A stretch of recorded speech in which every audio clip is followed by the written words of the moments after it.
Sion, hindi Sion ha, Sion. Kada mo gihapon sa bubasa. Ang Ginoo, dahil ang Ginoo dito sa Sion. Ang Sion. Likod ng Sion. Sion ha, Sion o yun. Okay. Sion mo na siya ang itawag o wala na siya gitawag o ganang dili boundary kung dili. It's actually like a mountain, parang stronghold. No? Naan na siya sa Jerusalem. The Mount Zion is where the temple was built. Now, captives of Zion because pag-abot sa pag-kunob sa mga Babylonians before the exile, ilahamang giguba ang Zion. Ilang gibihag ang mga katawhan na nagpuyo sa Jerusalem. Muna na, ipahimuli karon. No? So, diingon ang psalmist, we thought we were dreaming. Tatuo sila, nagdamura sila.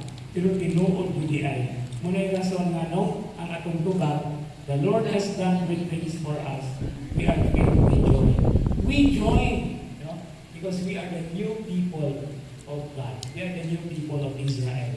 Now, nindot kayo dali ang versikulo 4 nga nagkaimot ng kanayon. Restore our captives, Lord, like the dry stream beds of the Negev. Now, saan ang Negev?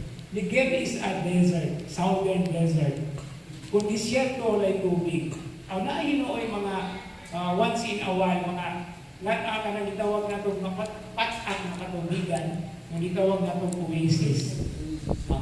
So, pero kanang Negev is actually the desert part of the Holy Land. Kanang Negev is actually something like dead. Kay patay ang disyerto, no? Ang buhi ra niya na ay mga serpents, na ay mga spiders, scorpions. Okay? And some people would add another element na buhi diya sa disyerto, ang mga tulisan. Kaya mo man ay dalagpanan sa mga tulisan. Okay.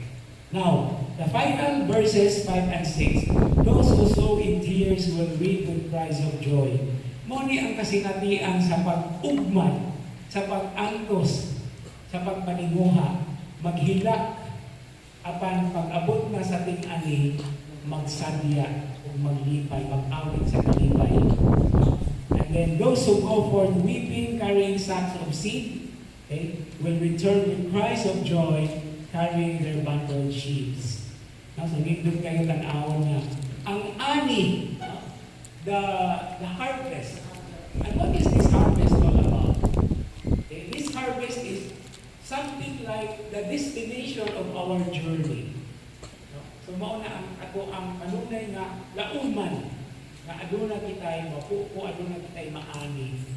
And that harvest is always very interesting in the Christian perspective. Nga naman, after the Holy Week, which is the very Passover of the Jewish people, 50 days after is the Pentecost, which is a festival, a harvest festival, where the Jewish people offer the first fruits of the land.